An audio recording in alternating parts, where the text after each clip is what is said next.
Hey there, Real Estate Junkies. Before we dive into today's episode, we've got some game changing resources to help you start buying and selling real estate on terms, the smart, creative way. Want to learn how to invest with little or no money down? Grab your free ebook, The 4 Game Plans, and discover the exact strategies we use every day. Get it now. The link is in the show notes. Looking for a complete step-by-step system to start making 3 paydays per deal? Check out the Quantum Leap System, our home study course packed with everything you need to close your first terms deal. Need a personalized strategy? Book a free one-on-one strategy session with one of our coaches. Just use coupon FREE3 at checkout. Ready to take action? Join the 3 Payday Apprentice Program and start working toward real estate success with direct mentorship. Want hands-on training with us? Spend 3 days at our In the Trenches Bootcamp, where we'll work side by side to lock in deals. And don't miss our biggest event of the year, QOS Live 2025. Connect with top investors, sharpen your skills, and take your business to the next level. Secure your spot today. All links are right below in the show notes. Click now and start building your real estate empire. Now, let's get into today's episode. And I just said, that's right in the box. That's just, you order it on Amazon, it comes over and you open it up, it's ready to go. The VAs that we work with, I equate it to like IKEA, right? It's in a box. All the instructions are there. It's ready to go. You need to put the pieces together. And that's what our VAs are. They know what we do. They know like our scripts. They're familiar with it, but it's not fluent. Welcome back, everybody, to Real Estate Junkies Coast to Coast. I am Rusty Ham on the West Coast. And I'm Rick Abbiati from the East Coast, New Hampshire. New Hampshire. We got it right. I usually cut you off or talk over you when you say that. So I'm getting better at it after 20 plus episodes with you. Good stuff. We had some great questions, not only in our weekly calls, but we have a mastermind every week, right? On Thursdays, typically at 5 o'clock Eastern time. And masterminds, that started back when they were building the railroad system, right? It was Vanderbilt and all those guys, Carnegie, those guys got together and they created a mastermind. I don't know if you can do that or not. So masterminds have been around for a long time. So we have a mastermind every Thursday where the associates, we get together and we just go over a lot of things. We have a Q&A session. We'll congratulate people. We'll role play. We'll do some scripting, right? When to scale. So that's what we're going to do now. Again, our warm-up, we have a warm-up game plan. Cool down, our warm-up is mindset, skill set, and system. We're going to talk about skill set and when to scale, specifically with a VA. And you can talk about EA. We've touched on it, but let's get a little deeper on when somebody should scale with a VA. And you said you had a hard set rule. What rule is that with you? Yes, VAs are wonderful. They do take some load off you and they increase the number of dials because that's what they do. That's what they specialize in. But having said that, and I've seen people come in and they figure, I'll have my VA make all the dials, and they don't become familiar with the scripts or anything else. They expect the VA to do all the work. And that's just the wrong approach. You need to be fluent in the scripts because just remember, you're the one who's going to be making the follow-up calls. And you also have to spend time with your VAs. Some of them may need training, so you'll have to review their phone calls, listen to their calls, critique their calls, help them with any challenges they're having with sellers. So you need to know what you're doing before you go off and hire VA generally. And that's what I said in the mastermind today, right? We had an associate, it's like we were going over what the KPIs should look like, right? It's about 10 to 15% are going to pick up. 35% is your conversion if you get live, blah, blah, blah. So we're going through that. And he was saying, okay, 20% conversion is low, right? And we thought it was for him. And he said, no, it was for my VA. So my advice to him, my coaching advice was, you got to treat her or him like we treat you, right? You got to have them send you calls. You got to critique the calls. You got to make sure they're saying the right things. You got to be good on the phone so that, just like you said, you got to be good on the phone so that you could train your VA, because your VA is not perfect. They're not in the trenches like we are on a daily. They're just dialing, right? So oh, yeah, that makes sense, because 20% conversion is low, and there is a bottleneck there, and you got to find out what that bottleneck is. But like you said, you got to meet with them. You got to find out what's going on.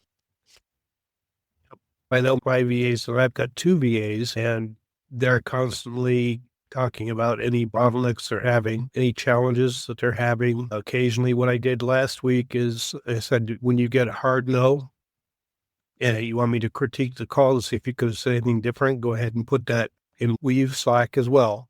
I just have a separate email set up for them. So they submitted a call, and tonight when I met with them, we critiqued a couple calls. Yeah, that's huge. Critiquing the calls. Yeah, especially your VAs, because I did the same thing, and it wasn't necessarily what he was saying on the phone. It was and it was bad communication with me and him at the very beginning. He wasn't categorizing leads the correct way. So his numbers were low because he wasn't including passive leads. I have a realtor, I rented it. No, not right now. It's sold, but it's pending. So those are all passive. Those are still leads, and he wasn't counting them. So once he started counting them, all of a sudden his conversion went from 15% to where it's supposed to be, like the 30, 35%. So we found out what the bottleneck was, which is he didn't know what a true lead was. So those are very important. But the moral of the story, and again, and you and I both went through the 90-day program. I coached it for a while. We were both W-2. We both had very busy schedules. It's very easy for someone to say, okay, I just want this ready in a box VA, just start making dials for me, and then I'll just do the follow-ups because that's the only time I have. And that's the wrong approach, in our opinion, as coaches. Yeah, and I'd say along with that, to kind of sum it up, is this is a business. So if you're in business, you treat it like a business. That doesn't mean hiring people to do all the work for you. It is going to take some work, and you only become good by the at-bats that you have, by making those dials and talking to sellers. Yeah. So scaling, you got to know the business. There's certain people that just buy businesses and then they delegate everything else, right? This is a little different, right? You're trying to buy real estate. You need to talk to the sellers because every situation is different, and everything. There's always nuances in each deal, and you got to get good at those nuances so that you can pass those on to your employees, your VAs. But you need to get in the trenches first, go through those painstaking phone calls, get yelled at, get hung up on, go through all those, and then you can scale and train. Because in the very beginning, we want to keep those costs low, right? We want to all you want to worry about is, okay, I need to pay for leads. I need to pay for maybe a phone number, and I need to pay for a CRM maybe, right? We just discourage CRMs in the beginning as well, right? Just because it can get distracting. So we just want you to get on the phones with a list. That's it. And then once you get good, then you can, and we call it scaling, right? Or stacking. Then you can, okay, then I can bring a VA in and take some of that load off. Because eventually you don't want to be doing those $5 to $10 an hour jobs, right? Eventually you want to be doing 500 per hour type of jobs, right? Which is writing up contracts and getting them signed. I think if you listen to our calls, and we're still being critiqued. I know when I made that call at the ITTB, Chris was taking notes on the whiteboard. He was critiquing me while I was doing it. I critique you. Yeah. And so we're always critiquing. And I know we've done that together on calls before. But if people could have heard my first calls, and say, I'm sure same with you, we didn't get to that point without going through all the stuff. Painful, I bet. Yeah. Yeah, I bet Mike was just like, this is horrible. Yeah, and that's the only way you can get better. And the moral story is you got to get good, familiar with the scripts. You got to get fluent, like you said, so that you can pass that on to a VA. Because I always said it, there is a VA out there that we have that's ready in the box. You rip it open and you just sit there and you turn it on. So there's one guy out there that can do that. And he normally does FISBOs. And I just said, that's ready in the box. That's just, you order it on Amazon, it comes over and you open it up, it's ready to go. The VAs that we work with, I equate it to like IKEA, right? It's in a box.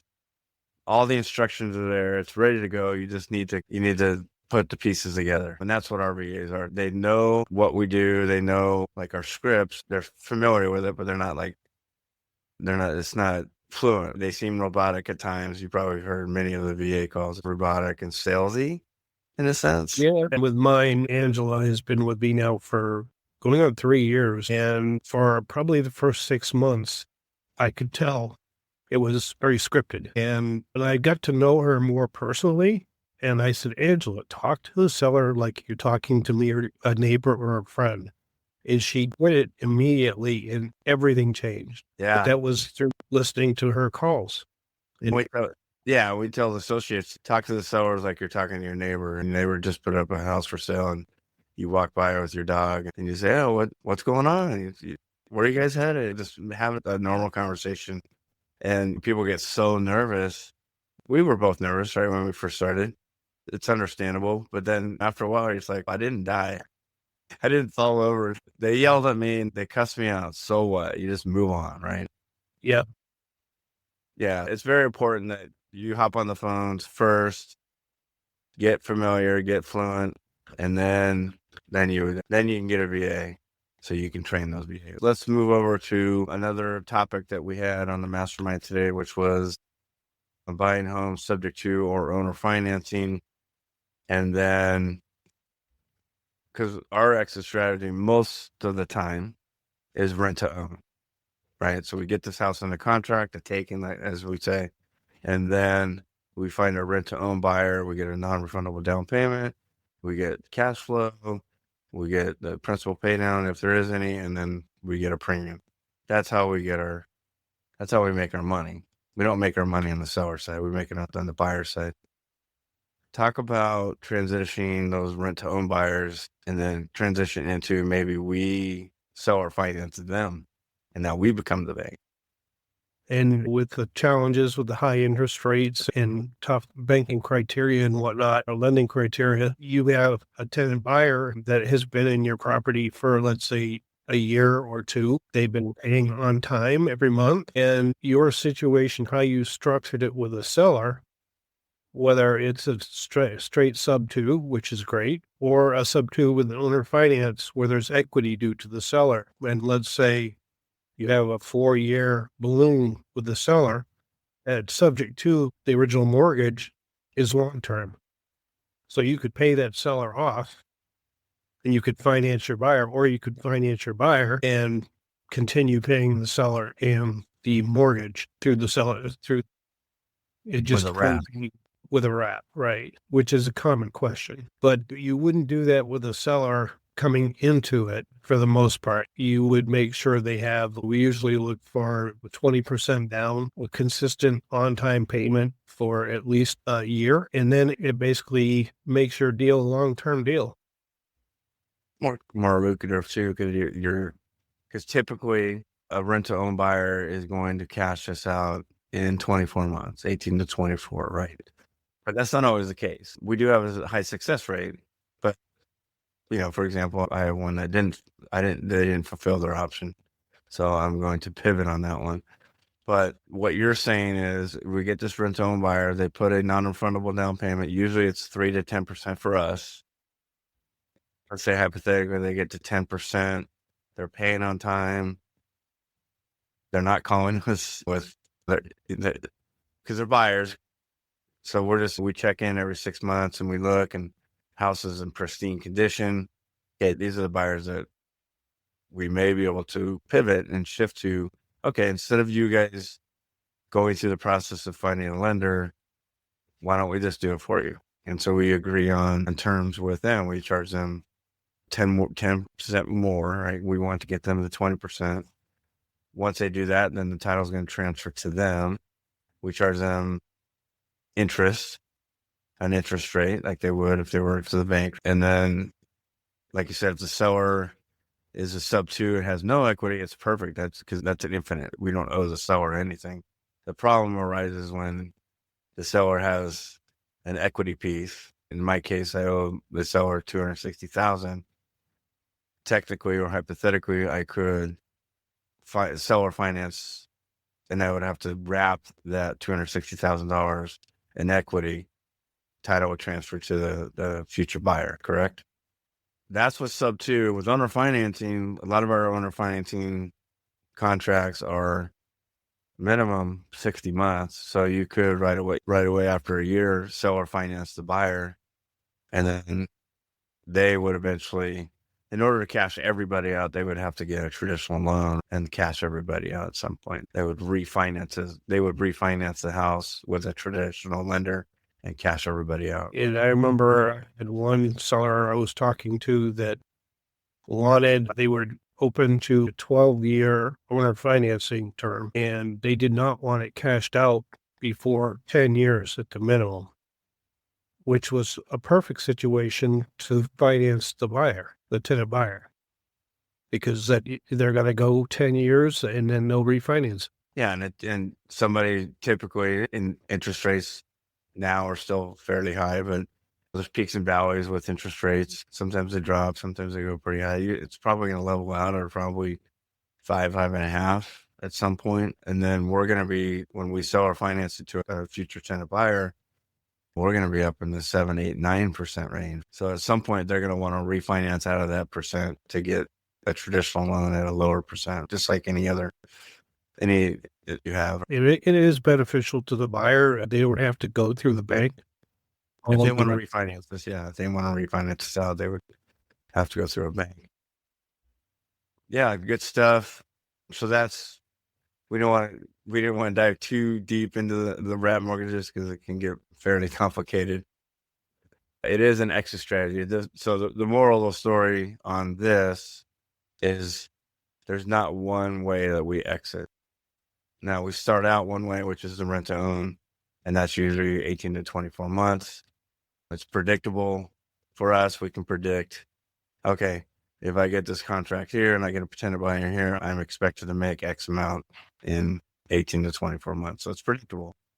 However, there is another exit strategy that you can use. You can sell it traditionally, you can rent it, or you can sell or finance it. There's different ways you can do it. If it's sub 2 or owner financing, lease purchase, AO, those two are out of the picture. We wouldn't do those unless you converted the lease purchase to a sub 2, which has been done before too, where we transfer the title to stop the clock for whatever reason, and then now we own it sub 2. Now we have that flexibility. Okay, cool down. It's turned into this. We either talk about the End of the Trenches boot camp, or that's not going to be until June. So let's talk about QLS Live 2025. That is going to be October 6th and 7th, right? In Boston. Yep. In Boston. What's cool about that is my wife and I are going to come up. We're going to fly in Friday, spend Saturday and Sunday in Boston together, hang out, and then Monday and Tuesday will be the QLS. So we're going to be able to kind of make it a combination vacation and work. But describe QLS. I know we've done it before. The importance of QLS, why people should go. Number one, this would be my 6th QLS. A couple of them have been virtual, but mostly have been either Rhode Island. Last year was in Boston, which was awesome. Benefits of going to QLS. Why should somebody go to QLS? We've all heard, and it's so true, that surrounding yourself with like-minded people, and it's much better in person than it is through Zoom, which we do all week in and week out. But you have that opportunity to meet all face to face, get to know each other as well after the event in the evenings, dinner time. You get to know each other personally, which is awesome. But you also have really great speakers that Chris and the family team bring in. Last year we had Forbes Riley, and we had other great speakers there, whether it's REI Black Book or Fund and Grow, we have attorneys. There was a panel of attorneys that spoke, very informative. So there's a lot of nuggets that are taken away from every live event. It's just encyclopedia. It really is. Yeah. Show me a coaching program that will bring on attorneys. And these attorneys were awesome because a lot of people have questions around sub 2. Some people think it's illegal. Some people that it's a scam. And how, and on the flip side, as investors, how could we utilize it and be protected at the same time? So that was a huge, I think one guy was up in the Northeast, and then there was somebody in Florida, and every state has different rules. So that was cool where they're like, hey, here, you do this and this. So that was an eye opener for me with some of the things they talked about, because you and I both have done sub 2. So there was a couple, I've done the sub 2 and I knew what I was supposed to be doing, but they even said some things that I was like, oh, I probably should be doing that to protect myself. Mostly it was about the trust and who the beneficiary of the trust was. I had my company and they're like, you probably should have the owner as, the beneficiary. And so it was super important on that. Like you said, Forbes Riley, she was awesome. You mentioned Fund and Grow. Some people might not know what that is, or 7 figures. There's a couple companies or Ease, right? We use Ease as well, which is a business credit. And I used my business after Fund and Grow came and spoke. I applied and I got $90,000 approved. 12 months, 0% interest. And that's where I was able to purchase 2 of my sub 2s because I had to put money down. And that money down came from my business credit. So I was able to capture those 2 properties because of the business credit. So Fund and Grow and 7 figures, again, and again, we're not going to, and Chris says this all the time, we're not going to present something to you unless we're doing it ourselves. Yeah. So it's super important that you guys are getting business credit as well. And I think one of the other things with these live events, you can't afford not to go, because it's that one nugget, and most likely more than one nugget, that you miss out on that could totally change your business. Yeah. And not only the live portion of it, which means you're sitting there listening to these live speakers. I got a lot just talking to people outside. You mean at the Irish pub? At the Irish, yes, at the Irish pubs. But you're getting to know people that are in the community, like-minded people. You're all there for the same reason. And our passion is not necessarily to make money. Yes, that's secondary actually to us. The money that we make, it's infinite in some cases, and it's good. But we're trying to change lives. We're trying to empower people to change their lives. I've changed my life. You've changed your life. We've had another person in the community just retire from her W-2 because she was just over it. And now she's like full bore wanting to do this business. And so we were able to help her achieve her goal, which is to leave her W-2. Yeah. That's our main goal. And that's the reason why we go to these things. And the people that go are going for a reason. They want to change their lives. There's something in their lives that it's holding them back, which probably is a W-2, to be honest with you. Could be family, like you've said before. The people bring baggage, and that baggage usually is a W-2 that they're absolutely miserable about. So that's why you should come to these things. Yeah, it's an event that we only do it once a year, and we used to do it twice a year, but now it's down to once a year because we do the In the Trenches boot camps now, which is usually every other month. Yeah. I mean, QOS is huge. I've learned a lot.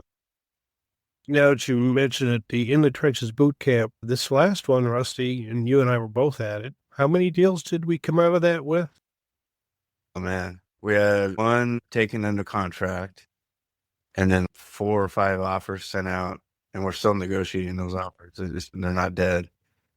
Yeah. So these In the Trenches boot camps have been huge, not only for the people, right, but for us as well. We're in the trenches. We're calling the sellers for the drafting offers. We're having them send them out. We're editing their purchase and sale agreements. So this is it's huge if you can attend these in the trenches boot camp. Like you said, it took over because we used to, again, the second one used to be around this time. It's called the Summit. And it was similar to QoS. It was almost like a carbon copy of it. And they're like, why are we doing this twice? Why don't we just do this like mini ones monthly or every other month? I think it's bi-monthly now. But we've found a lot more success, not only for people that are coming into the community and wanting to get coached, current associates getting deals from these things. So it's a dual thing, which is people who are in the community and they decide to come in because they see what we do. And then we have people that are currently in that are getting deals done, which is cool as well. Awesome stuff, Rick. Enjoy San Antonio and enjoy the Riverwalk. Make sure you go on the Riverwalk. Oh, yeah, been there many times. Yeah, it's pretty cool. And we'll see you next week. When are you coming back? I'll be back, actually flying back on the 2nd. Flying back on the 2nd. Awesome. Have fun, Rick. Take care, buddy. Thanks, Rusty. Always a pleasure. See you. Bye.